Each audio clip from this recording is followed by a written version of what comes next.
But we've gotten to the stage now with one of the biggest MMA podcasts out there where we get a white guy coming on talking about how he hates his white skin and he wants to be an ally to the community, and that he gets a buzz and a tingle all over him when a black guy likes him. Hey, I'm not surprised, motherfuckers.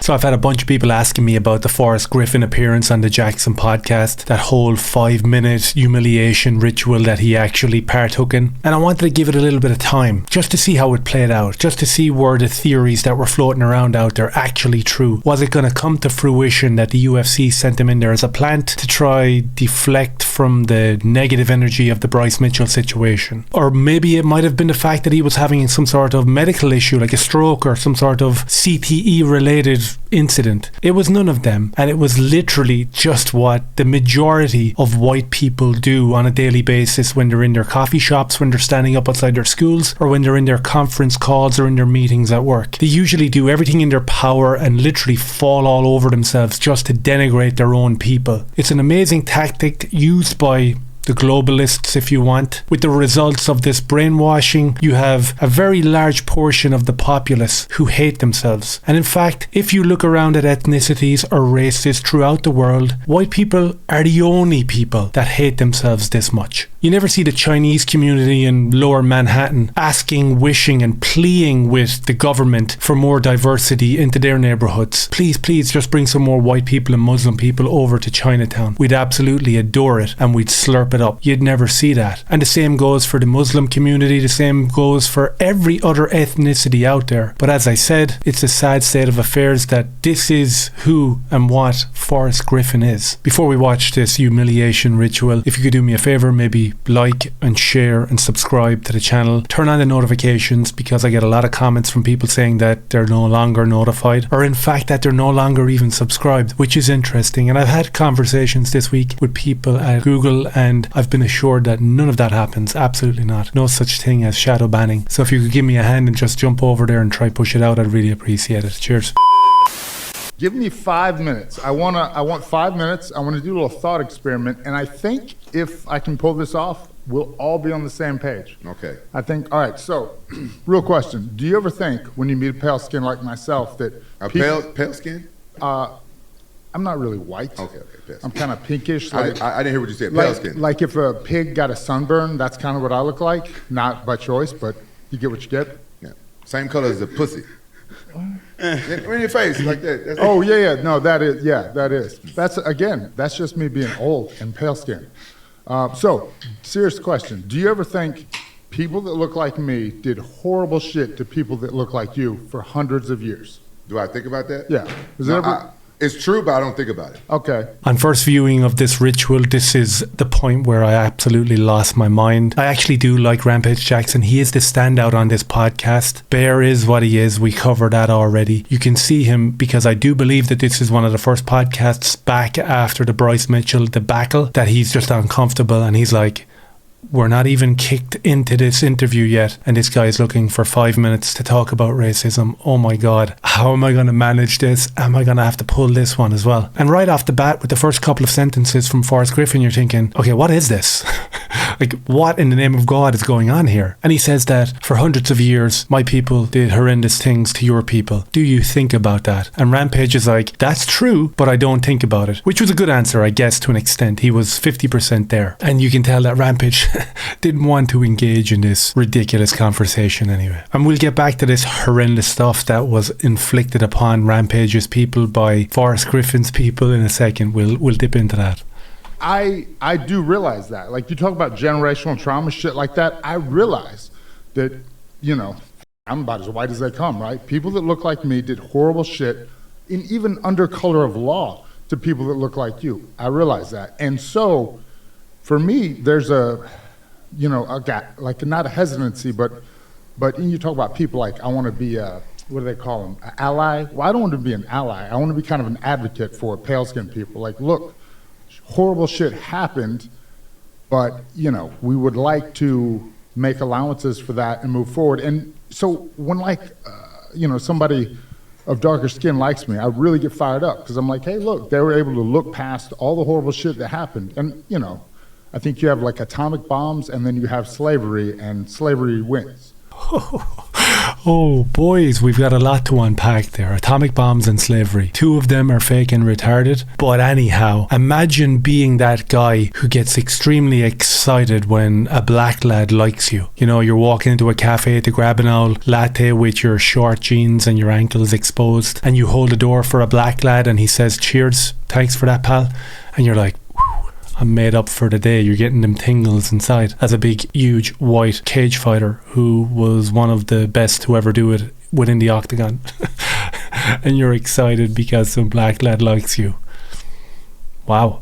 He wants to be an ally to the community. You remember the last time we heard that? It was during the infamous Sean Strickland deconstruction of some gay lad above in Canada who wanted to be an ally to the community or something like that, some reporter lad. That was pathetic, but maybe not as pathetic as Forrest Griffin's statement here. We're 1 minute 39 seconds into this fiasco, and he's already mentioned twice that white people have done horrendous things to black people for hundreds of years, and Rampage obviously agreed with him on that one. This is all under the guise and the context of slavery. Slavery. That's what we're talking about here, right? The word slave comes from the word Slav, which is Eastern European, which is blonde-haired, blue-eyed lads that were enslaved for, I believe, something like 1400 years before any African slave was ever taken to the New World. And it's just such an uninformed diatribe from Forrest Griffin. It's not like a surprise, or it's not like a shock, or it's not something that's like a standout. This is your common soccer mom standing up watching the game, talking about how she hates her people for what they did to the black people. And again, none of it is based in reality. So as I've talked about recently, maybe read a book, even go watch a YouTube video. But maybe use like a different search engine to get in there, and you'll find exactly what actually happened. Off the top of my head, during the height of slavery in America, something like 6% of white people in the southern states of America owned slaves. The rest of the white populace absolutely hated it for 2 reasons. 1, they were jealous because they couldn't afford to have slaves. And 2, it was the inherent moral compass that would kick in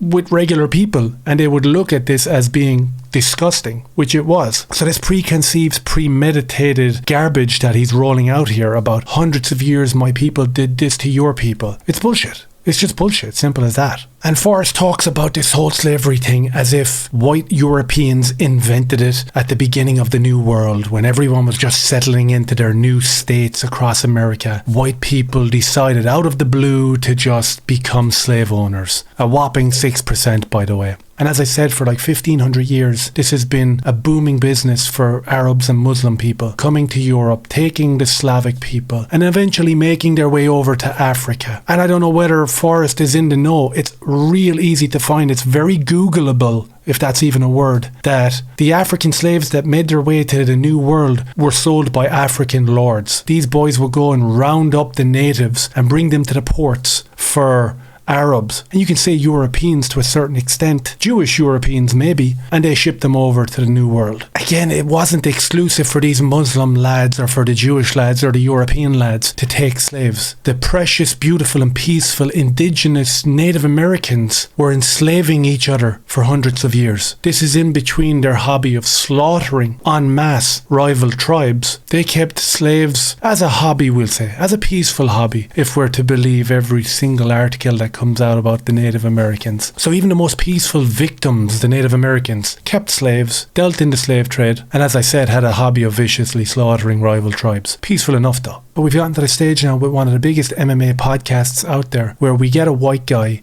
coming on talking about how he hates his white skin and he wants to be an ally to the community, and that he gets a buzz and a tingle all over him when a black guy likes him. This sort of rhetoric, this sort of behaviour, and these sort of alliances that Forrest is talking about are really a dark stain on society and on our people. And I don't know how hard it is for him to get on Google, maybe jump over onto YouTube and actually have a look at slavery and what it really was. I've pulled up some allies of Forrest here talking about Irish slavery. I know people are going to fall off their seat and start banging the drum of indentured servitude and all this bullshit, right? Again, look at what indentured servitude means. You don't really have an option.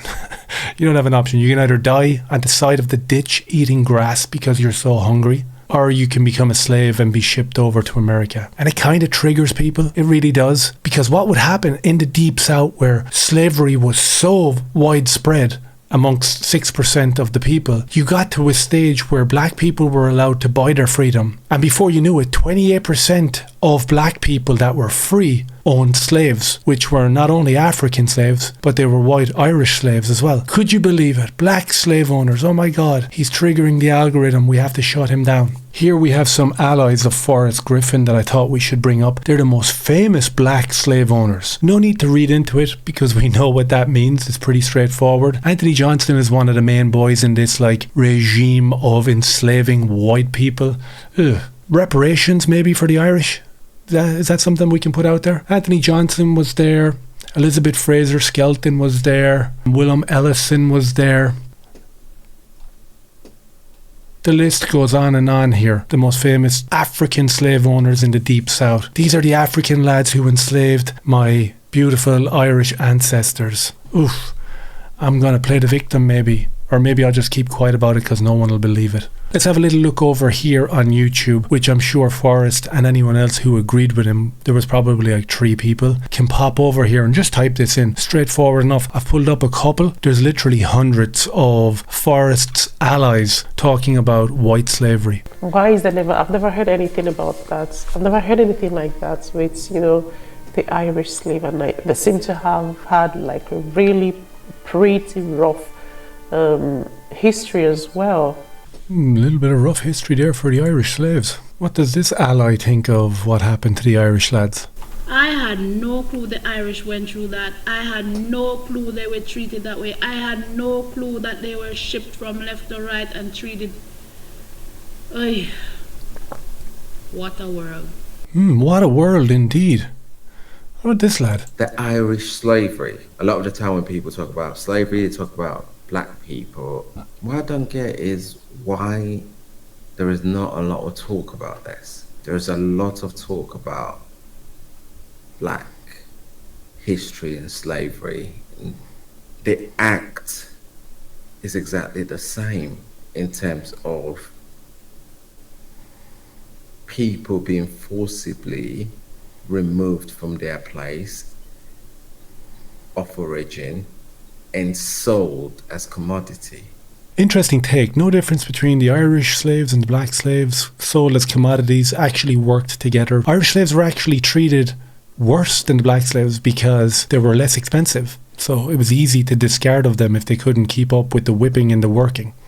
Interesting. But today I want us to look at Irish slavery. I never knew that slavery was part of Irish history. This guy had one of the best reactions, I think, out of all these. And as I said, this is only a small section of these boys reacting to the Irish slavery. It's crazy that public schools, and I'm not even going to blame the teachers because it's not even the teacher's fault.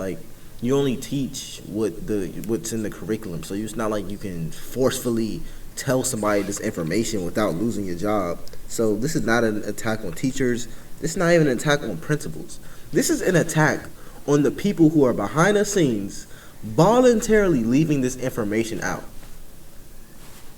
Bro, I was in a million history classes. I never even learned this. Of course, I'm not going to act stupid. Of course you know that slavery wasn't 100% one race everywhere for all of eternity. Of course, that doesn't even make sense.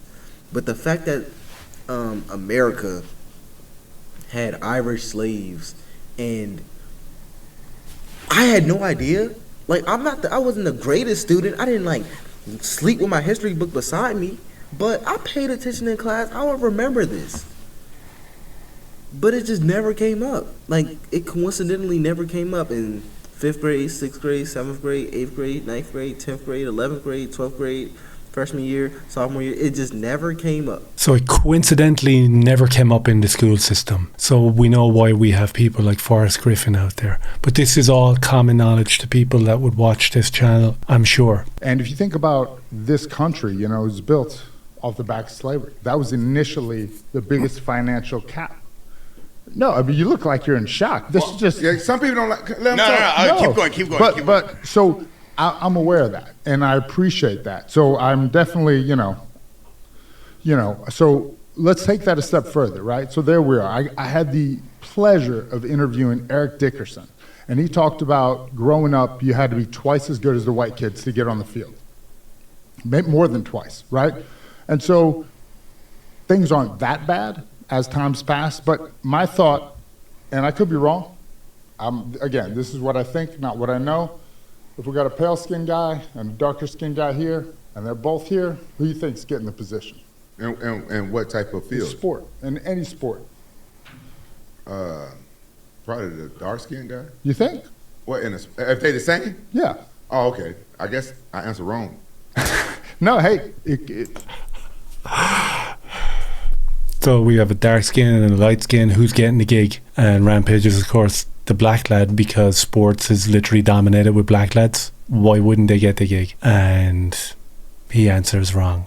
And Forrest doesn't like it. Bear looks like he's about to have an aneurysm. He's looking everywhere going, what is going on? Can we shut down this conversation? Rampage is handling it like a Chad expected, and Forrest continues to double and triple down. And he also goes on here to talk about fried chicken, watermelon, and the size of the black lad's junk. Very interesting conversation. Nice little ritual in terms of just humiliating yourself. We see this across the board with stars who want to be famous. They end up dressing up as women at award ceremonies. They end up bending the knee for the Black Lives Matter communist scam, and they might even have pictures up of them being vaccinated or something like that. All part of the ritual. Is this what Forrest Griffin was at, or is he just your stereotypical white person who hates themselves because they've been told to, by the internet, by the news, by the media, by the school system? Let me know which one you think it is down below, and as I said, if any of it made sense, maybe subscribe, maybe share out the video, maybe jump over to the Patreon, jump over to the PayPal, jump over to the Buy Me a Coffee. Help me out in any way, shape or form. I'd really appreciate it. It keeps the show on the road and keeps the motivation up to actually jump in here and make more videos. See you later.